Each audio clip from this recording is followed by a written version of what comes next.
Welcome to Corona Stories from Observing the Process. I'm your host, Alex Greenberg. And before we start, I'm hoping you can help me out by supporting the show.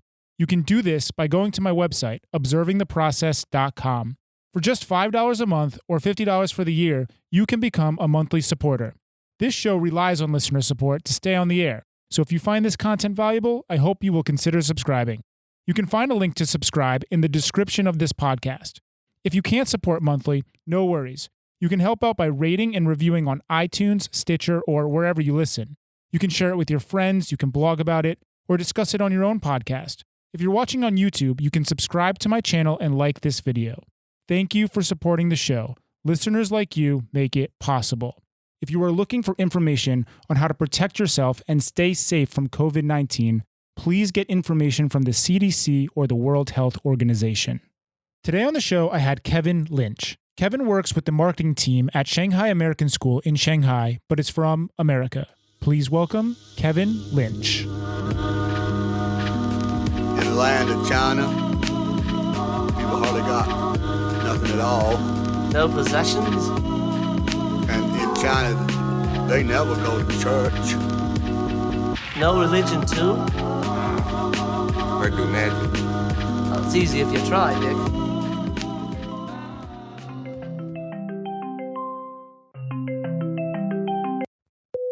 Hello. Hey, Kevin, how are you? Hey, Alex. Good. How are you? Pretty good. Just hanging out in New York. You're in Shanghai, is that right? Yeah, we just got back to Shanghai right before the borders tightened up. Oh, right. Yeah, you gave me a whole breakdown of your itinerary.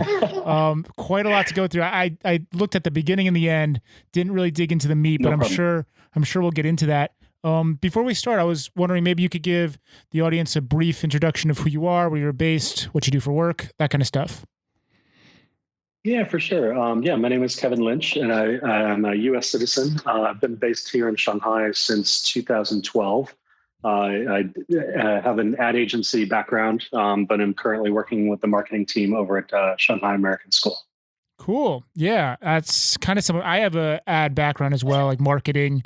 And I actually work with YCIS, and I do an after-school skate program with them. I don't know how familiar you are with them. Oh. Yeah, sure. Oh, nice. Yeah, cool. So I guess we can dive into, when did you first hear about the coronavirus? Yeah, when they in late December, when they in Wuhan, when they were doing the closure of the original wet market where the epidemic at the time started breaking out. I want to say CNN covered the fact that it was closing. They were closing that, and so because I work with a school, we're kind of exceptionally in tune to any sort of health risks or things like that. So yeah, I want to say like right around late December, early January, as soon as they closed the wet market, it was kind of on our radars. Yeah, that is definitely something I wanted to specifically be asking you. I have all these general questions I ask people, but particularly for you, since you work with an international school, Sure. I'm somewhat in tune with it as well because I work with YCIS, and basically like they just have not started their after school program. Even still, we're not doing anything. I don't know how they're operating. So I kind of wanted to learn what your experience was kind of for work when the international schools decided to shut down, how quickly that stuff kind of happened. If you could dive a little bit into that experience. Yeah, sure. So, I think everyone started to kind of keep it on the radar throughout early to mid-January. I think the hope was that it would be a bit more contained in and around the Hubei province than it ended up being. And I think the timing of the Lunar New Year coming up sort of affected everyone's thinking as well. Just figuring, okay, everyone's going to be out of town. Come roughly January 23rd was the start of our break, and I know a number of other schools, and so there were kind of some action plans coming together prior to the 23rd. But it really, things didn't start to go really south until like that 23rd, 24th, 25th. So by the time we had to do sort of real action planning as a school we were already kind of all over the world. I was in South Africa. I want to say our leadership team, our broader leadership team, was in 20 different time zones. So it Wow. The was, logistics going yeah. into So talking, that must be crazy, huh? it was, yeah. And granted, it was just because of the unique situation of the timing, it Mm. being right on the brink of the break. So I think that complicated things and probably helped influence, our decisions, some of the decisions we made, just in terms of, what we recommended for the community and what have you.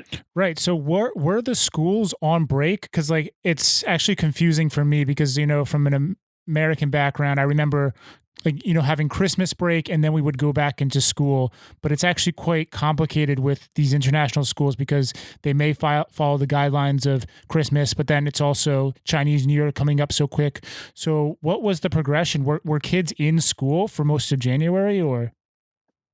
Yeah, they were. They were. I can't for some of the locally sort of influenced international schools. They'll follow more of a traditional Chinese schedule, where you won't have much of a break around Christmas and New Year, Hmm. because we're a confluence of American and Chinese cultures. Yeah. Basically, we try and celebrate. We try and celebrate every holiday we can, as far as I can tell. Yeah. So, so we did break for Christmas and New Year's. We came back to school, and that period is usually longer. This year, it just happened to be 2.5 weeks, just because of the phases of the moon and the fact that the Lunar New Year started as early as it did. Mm. But yeah, we're always back. We're always back between the two holiday periods, and it has never, in my experience, it's never been that 2.5 week gap. But this year, that's just what it happened to be. So everyone was basically back in Shanghai, at least in our community. Everyone was back in Shanghai, working away as normal and ready to take what was going to be about a 10-day break until February 3rd. Mm. So the decision to really kind of shut down school actually came during Chinese New Year, or? It did, yeah. It did, so at first it looked like it was just going to be a slight delay in opening, and then it started to get a little bit more solidified to say, okay, it's looking like February 17th. And I think if you look at a lot of the early news stories and estimates there, from a business as well as education standpoint, they said maybe we can be back the 10th, but probably the 17th. So everyone wanted to just give it an extra week or two. And so that's what we had originally planned, and we put together a distance learning plan that would make sure that we're covered in that gap, and then yeah, early February, that 17th date was then pushed back to a question mark that has yet to be answered. Right. Are you guys even back in school yet, or? We're not. No, no. Wow.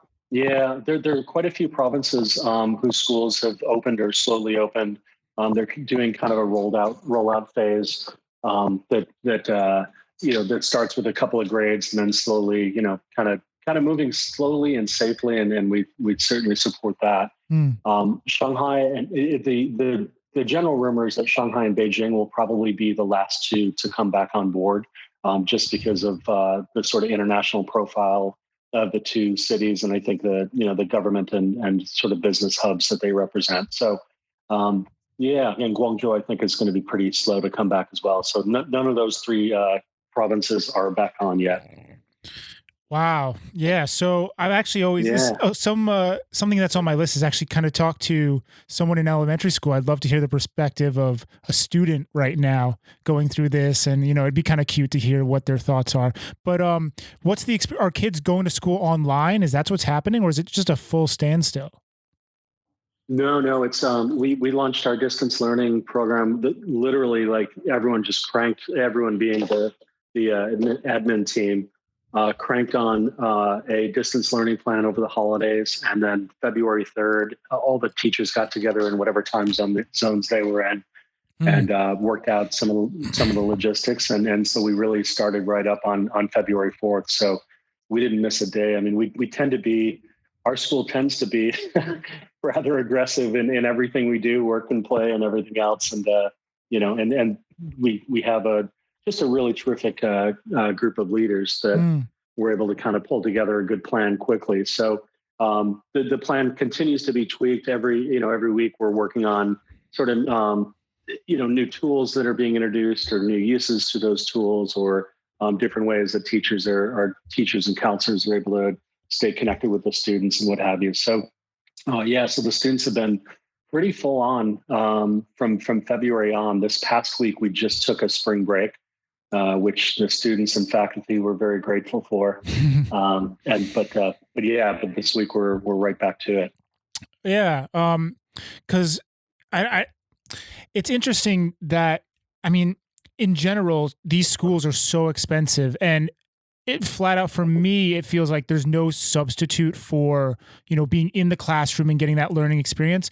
You answered my question, which is you guys were very quick and came up with a solution, but I'm just curious how many parents feel about this. It's a very expensive thing to send your kid to an international school. So when they have to stay at home and all that kind of stuff, do you have any thoughts on that? Like the experience that some parents and kids were having with this? Yeah, for sure. We have a very broad community. We've got folks from 45 different countries this year. So, with a broad community comes broad expectations. And I think you see that sort of in the range of experiences that the students are having, as well as expectations that the parents are having. And I think the vast majority of our parents and students the vast majority of the parents have been really understanding of knowing that this is not the way any of us would choose to do it, but given the circumstances, they think that we're going at it in a good, positive way and kind of maximizing the things that we can do. So we really are fairly limited with what we can do. If you look at our, sort of the experience that we tout as a school, we can't take advantage of the facilities, and that's a huge benefit for us. Some of the international competitions, whether they be performing arts or sports or what have you, those have been curtailed. Some of the international travel that some of the classrooms and the clubs do have obviously been curtailed as well. So, I think again, I don't. This is not a situation that anyone would choose, but I think the majority of our folks are looking at it and saying, hey, you know what, we've gotten more supportive notes over the last, 8 to 10 weeks, whatever we've been in this for, than I think in my experience as a parent 3 years prior to joining the school. And I've been with the school now for 4 years, and it is the most vocally supportive time that I can remember our parents being. So not to say everyone's pleased, but I think the majority have again appreciated the route we're taking. Yeah, because the bottom line is there is no other solution. Like, everyone has to be indoors. No one can go. It's just something interesting I thought about, because for people who don't know, these international schools cost just like more than colleges in some cases. Mm-hmm. So it's just like interesting for me to think about, and I'm glad to hear that most of the parents are accepting of the situation, just dealing with it as it comes. But maybe we could jump a little bit more into your story. Like you Sure. said you were traveling quite a bit before this. You went a long route. So if you want to tell me about that, any highlights? Yeah, for sure. The plan that we had for that little 10-day break was fairly aggressive. It was to travel with some Shanghai friends of ours to a safari in South Africa. And so we went out, and in the midst of that safari, I'm on the phone a bunch with some of the leadership and muckanees at the school. But we went through the safari and then ended up in Cape Town. And by the time we got to Cape Town, we realized that we were going to be in Cape Town for a while. So I think that's one of the situations that's kind of affected how everyone's gone at this period. Is it's never been, hey, we're going to be out for 2 months. It's kind of like when you show up for a flight and it's a little late, like it'll be like 15 minutes late. Maybe it'll be 30 minutes late, 45 minutes. And we're, and so I think we've kind of lived through this incremental, moving of the goalposts, so to speak. And so we did a wonderful safari trip to South Africa. In South Africa, then we hung out in Cape Town for, I want to say probably 2 weeks.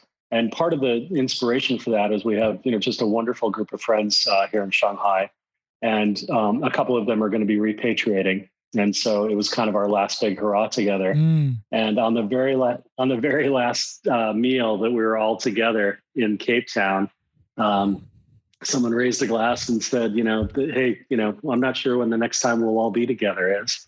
And at the time, it was like, God, don't say that. That's absurd. We'll be back in Shanghai in 3 weeks or what have you. and yeah, I don't know when the next time we're gonna all be together, because some of them are now in Florida, some are in California, some all over the place. So Pennsylvania.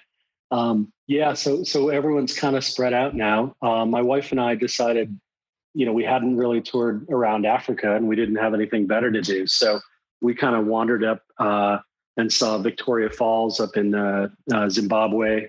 We went and hung out in Mozambique and hung out with some friends out there. And then we made our way up to Egypt and really had absolutely no plans other than to check out the pyramids. And we ended up basically filling our 30-day tourist visa. Wow. We flew out the day that we had to fly out. So found a bunch of just really cool spots to hang out and, obviously do work from a distance, but at least do so in a really beautiful setting that you hadn't seen before. So it was a ton of great wandering. And then from there, we our daughter goes to school at University of British Columbia up in Vancouver. And so we went to figured, well, let's go stop by and see her, because like my friend said in Cape Town, we're not sure when we'll all get together again. So we went and saw her while we had the chance. And at the time, I think one of the things that's been really interesting is watching how different cities have been affected by this virus and sort of what stage they're all at. In South Africa, we're all, crammed into wine trams, going through vineyards and having just an absolute blast. In Egypt, it started to get to be a bit of a concern. In Vancouver, when we arrived, it was Vancouver as we know it, which is, packed bars and restaurants and nightlife and bands playing and just a ton of fun for the first 2 nights. And then the third night it was shut down. So we were there right when things got serious. As I think it was pretty similar timing to the US as well. And so we just hunkered down with our daughter for about 2 weeks, and then woke up one morning and saw that Shanghai was going to stop allowing foreigners in for a while, even if they have residence permits and work visas and all. And we realized that the only chance we had was basically to get the flight that day, which was in 4 hours. Wow. And so, yeah. And so it was sold out, of course. But we figured, if we didn't at least try to get on the flight, that we'd be kind of kicking ourselves. So we headed off to the airport with no flights, no tickets, and just showed up there and said, we're on this flight, but we're not leaving for 5 days. And so can we get on today instead?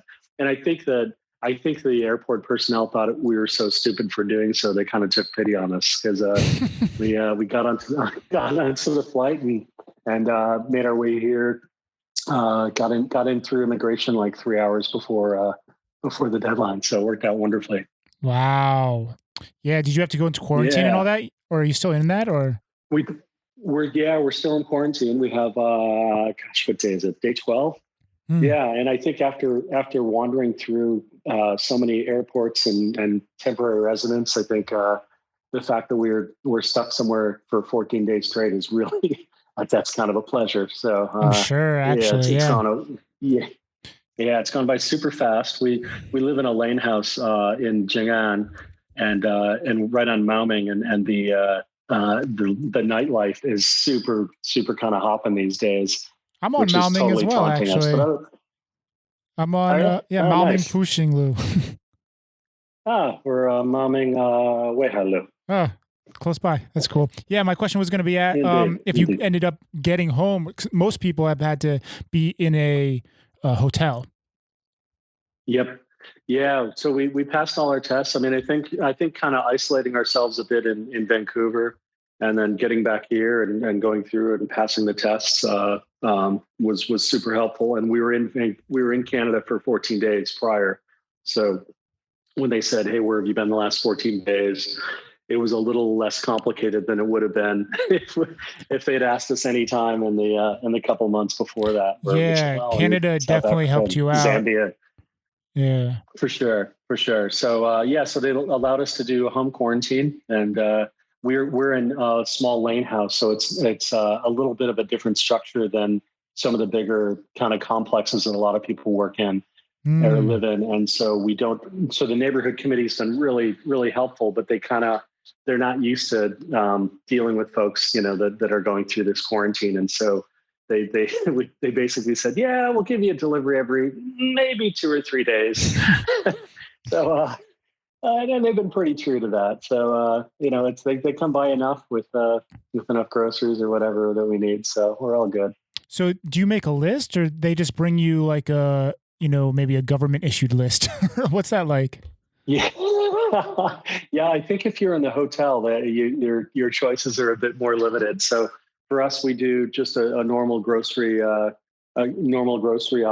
buy, and that gets delivered to one of the police around the corner from us, and he literally has to take our groceries and like walk them a block down, down and around the corner. So we really do try and limit the imposition for him, because he doesn't seem particularly pleased with this part of his job. Wow. Yeah. I haven't heard this story. I mean, like, in Yeah. normal circumstances, you just use Wi-Mi and like, do whatever. But I had no idea the government gets involved in delivering your food to you. Yeah, because like I said, we're in a lane house. We have two local families below us, and then we're on the third floor. And so because of that, like we don't even have a working buzzer. Like if someone rings our bell, we actually have to go downstairs, but we can't open our door. They have like an electronic monitor to the door. Wow.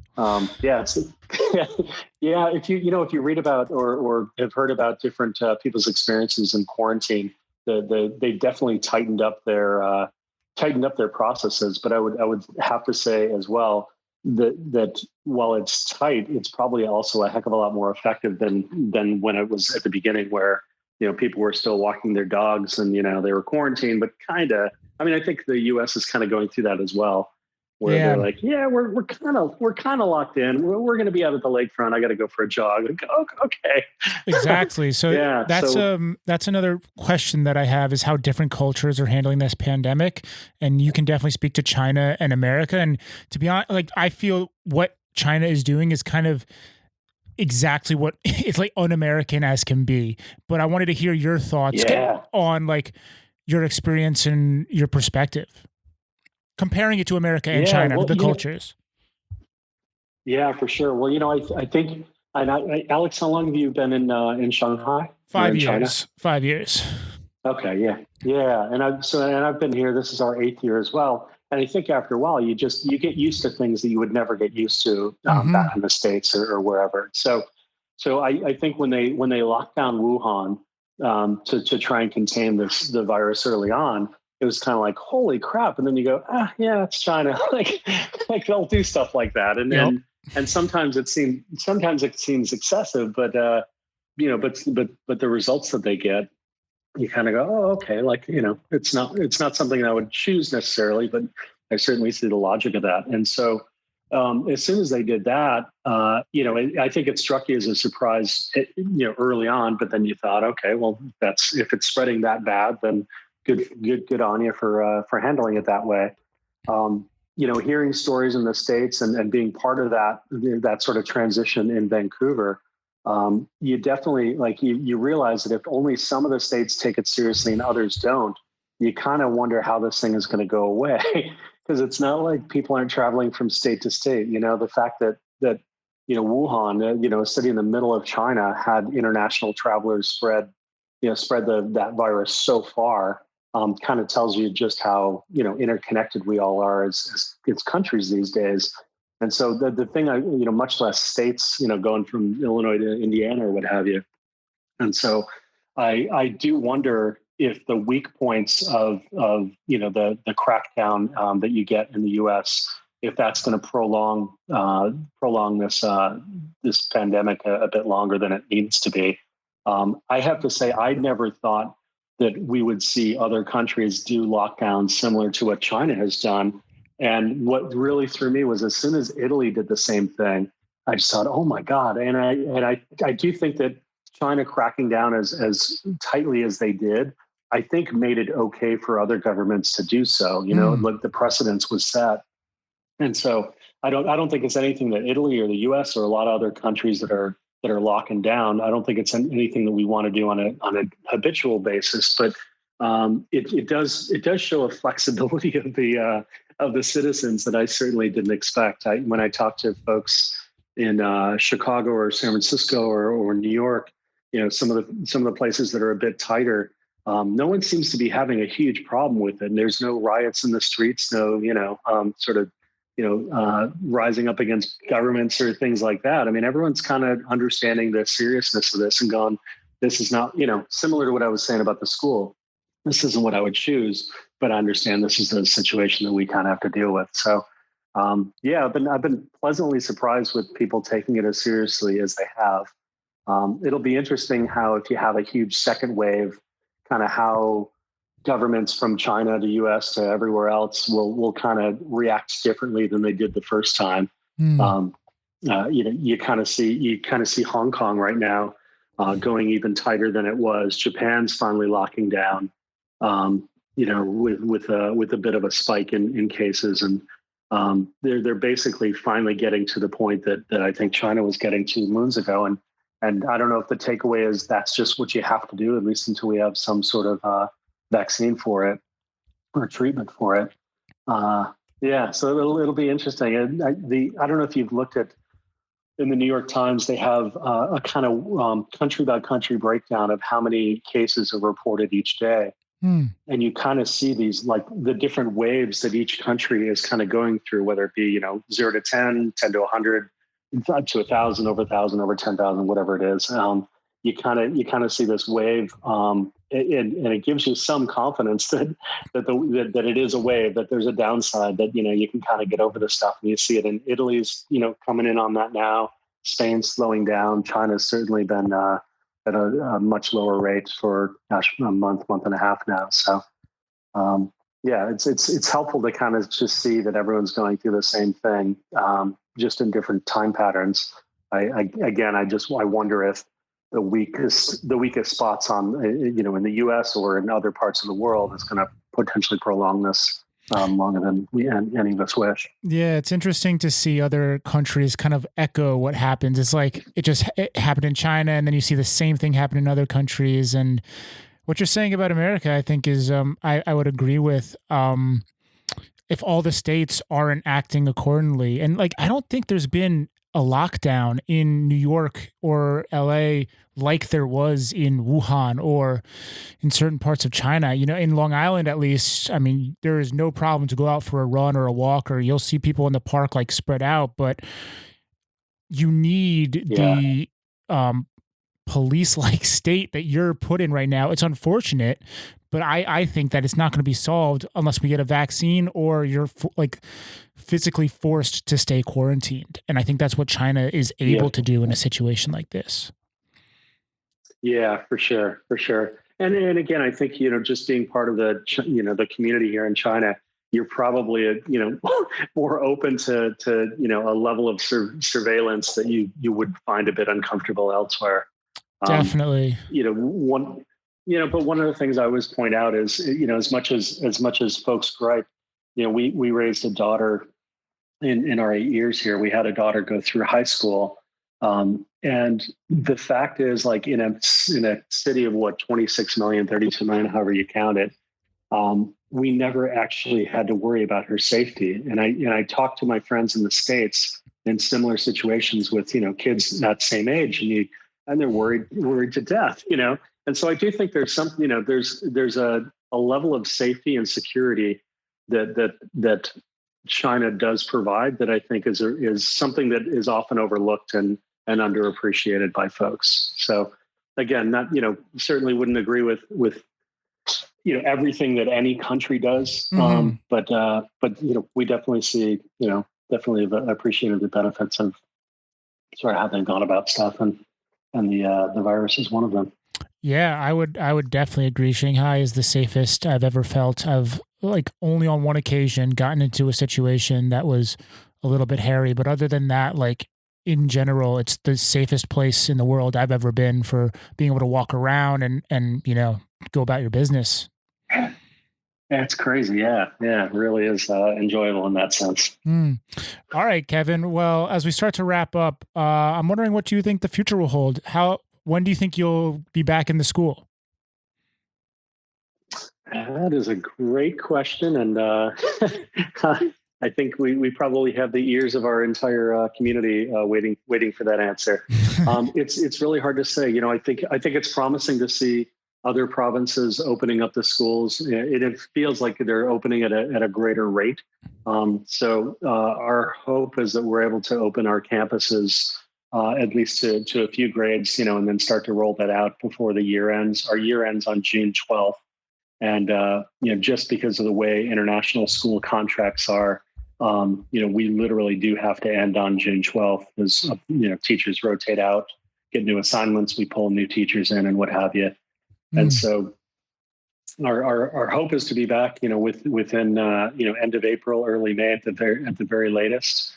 I think to me, even beyond the sort of practical of when can you open schools or what have you, I think my big hope, and this is for China as well as, the US and other markets, is you do see just this sort of like real nice appreciation for simplicity, this sort of kindness and empathy for others, and appreciation for kind of jobs that we knew were important, but we didn't necessarily stand out on our balconies and clap for. And so my hope is that, I think anytime you're kind of shaken out of your malaise, you have an opportunity to look at the world with kind of refreshed vision and maybe a bit of a bit more empathy for the folks around you. And so I think even more than schools opening and business economies bouncing back and things like that, I really hope that we retain the level of humanity that's the situation's kind of bringing out of everyone. Yeah, I definitely agree. I think this is a great time to kind of, everyone is reflecting and putting their life on pause right now. And, coming out of this, I hope like governments around the world and just people in general can kind of relook at the way things should be done or could be done. Yeah, for sure. For sure. Well, Kevin, here's to hoping, Alex. Thank you so much for your time. If I ever make it back to Shanghai, I'll hit you up. Maybe we grab a beer. Would love that. Right down the street on Minglu. Yeah, bud. All right. Take care, Kevin. Yeah. You too. Stay safe there. Bye. All right. Bye-bye. Boom. That's it. Thank you so much for listening. If you found this podcast valuable, there are many ways you can support it. The best way is by going to my website, observingtheprocess.com. For just $5 a month or $50 for the year, you can become a monthly supporter. This show relies on listener support to stay on the air. So if you find this content valuable, I hope you will consider subscribing.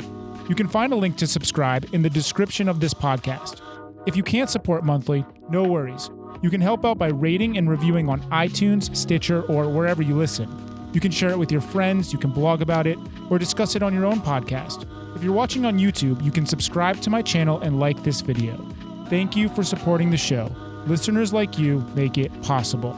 If you are looking for information on how to protect yourself and stay safe from COVID-19, please get information from the CDC or the World Health Organization.